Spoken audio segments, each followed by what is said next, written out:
नमस्कार भक्तांनो, जय बाळूमामा. श्री संत सद्गुरू बाळूमामा जीवनचरित्र कथा.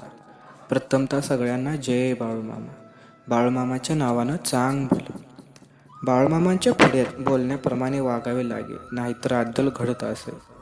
इसवी सन 1965 मधील ही घटना आहे. सुरूपल्ली परिसरात बाळूमामांचा तळ होता. नेहमीप्रमाणे सुरूपल्लीचे भिकू पाटील मामांच्या घोड्यांची सेवा करत होते. त्या काळी भद्री सहकार साखर कारखाना नुकताच सुरू झाला होता आणि भिकू पाटलाचा ऊस फॅक्टरीमध्ये गाळपीसाठी न्यायचा होता. तथापि या कारखान्याकडून होत असलेल्या दीर्घाईमुळे भिकू पाटलांचा ऊस नेला जात नव्हता. त्यामुळे भिकू पाटलांनी मामांच्या जवळ ऊस नेण्याविषयी कृपा करण्याबद्दल तगादा लावला होता. परंतु मामा प्रत्येक वेळी भिकू पाटलांना म्हणत, तू तुझं काम तेवढं कर, तुझा ऊस राहू दे, त्याची काळजी करू नको. असं 2 आठवडे झाले तरी भिकू पाटलांचा ऊस कारखान्याने नेला नाही. एके दिवशी साखर कारखान्याचे चेअरमन साहेबांना रात्रभर सतत स्वप्न पडत राहिले. स्वप्नात त्यांना बाळूमामाच दिसत होते. यामुळे सकाळी इतर सर्व कामे बाजूला सारून ते मामांच्या दर्शनाला आले. एवढे अकस्मात येण्याचे कारण विचारताच त्यांनी झाला प्रकार मामांना सांगितला.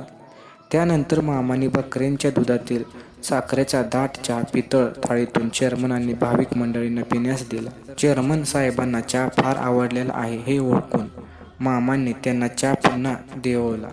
यानंतर त्यांच्यात संभाषण झाले. मामा, अरे या भिकूचा ऊस कधी नेणार? चेअरमन, बघूया मामा, ऊस उचलण्याचा प्रोग्रॅम ठरलेला असतो, तो पाहावा लागणार. मामा, ते मला सांगू नको, नक्की किती दिवसांनी ऊस नेणार ते सांग. चेअरमन, 8 दिवसांनी न्यावयास सांगतो मामा. मामा, बघ 8 दिवसांनी ऊस न्यायला पाहिजे, नाहीतर तुझ्या गाडीवर दगड पडतील. चेअरमन, नक्की नेईन मामा.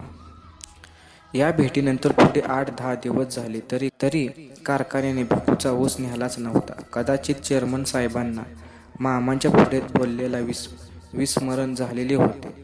त्यांच्या पुढील आठवड्यात सरवडे गावी कारखान्याची सभा चालू होती. चेअरमन, कारखान्याचे संचालक आणि सभासद यांची तुफान गर्दी जमलेली होती. अशातच सभेमध्ये गोंधळ उडाला आणि वाद पेटला. तेव्हा चेअरमन सभा सोडून त्यांच्या गाडीतून निघाले असताना त्यांच्या गाडीवर तुफान दगडफेक झाली.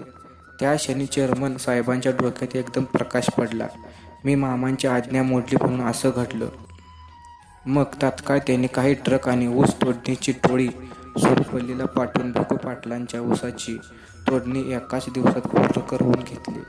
अशा प्रकारे भिकू पाटलाचा ऊस मामांच्या कृपेने कारखान्यास न्यायला गेला. अशा प्रकारे भिकू पाटलाचा ऊस मामांच्या कृपेने कारखान्यास न्यायला गेला. या ठिकाणी मामांच्या पुढे बोलण्याप्रमाणे वागावे लागे, नाहीतर अद्दल घडत असे असा बोध मिळतो.